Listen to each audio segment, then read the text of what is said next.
Hi! Ayan, so kahapon nag-rock count kami.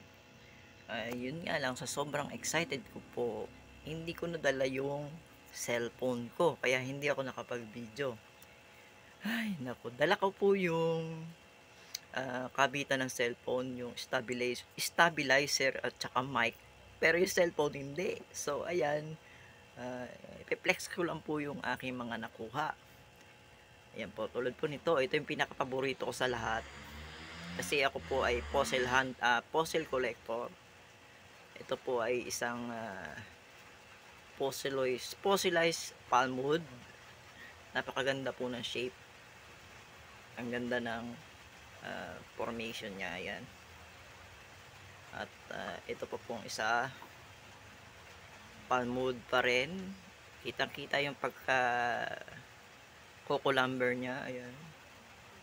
Then ito pa isa, palmwood pa rin. Ayan, paborito ko rin nito kasi kitang kita po yung hati. Yung di po ba yung sa puno ng buko may mga hati-hati, ito po yun. Ayan. So tapos ito po yung mga nodules. Yan, paborito ko rin i-collect ang mga ito at saka yung mga maliliit na corals. Yan. Basta fossil po, yan po, at saka nodule, yan po ang mga paborito kong i-collect.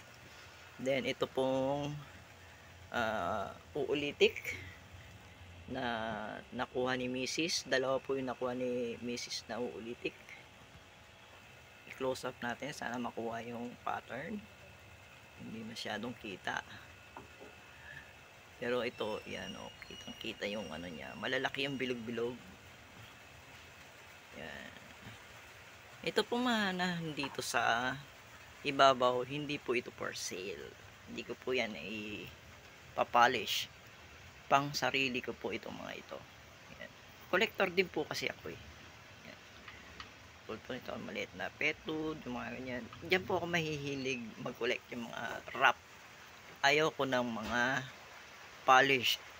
Ito po kasi, kaya ko naman po ito pinalish para lang po makita ng mga customer ko na magaganda yung mga purple Chalcedony na kukuha ko. Yan. Yan. So, ito pa po yung iba namin nakuha. Yan. Halos po lahat ay purple Chalcedony. Konti lang po ang jaspers. Ayan po. Karamihan po ay red jasper, petwood at saka Chalcedony. Yan. So, doon sa mga nag-aabang po ng mga pines, ito lang po ang nakuha namin. Dahil hindi masyadong tumaas yung ilog. Hindi po nahalukay yung lupa o gravel bed. Parang konti lang yung nabawas. Ganun. Kaya sa amin, para sa amin na mga gem hunter, ang hinihiling po namin ay bumaha. Pero doon lang sa ilog sana, wag naman sa mga kabahayan, parang ganun. Para mahalukay yung ilog, mapalitan yung dati nang nasa ibabaw at mapapalitan nung nasa ilalim. So ayan po ang aking update.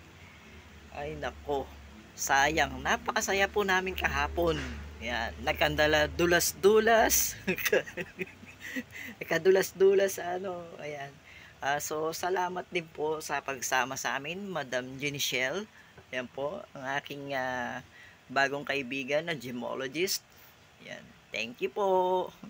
At saka si Mrs. nga pala, yan, shoutout sa kay Mrs. kay Sandra Mateo, ayan. So, ayan, nagre-ready na ako ng mag-slice po kasi ako eh. Bali, unahin ko lang po ito, then continue ko na po ang final polishing nito mga to. Para ipadala ko na rin yung ibang orders. Ayan. So, bye-bye na po.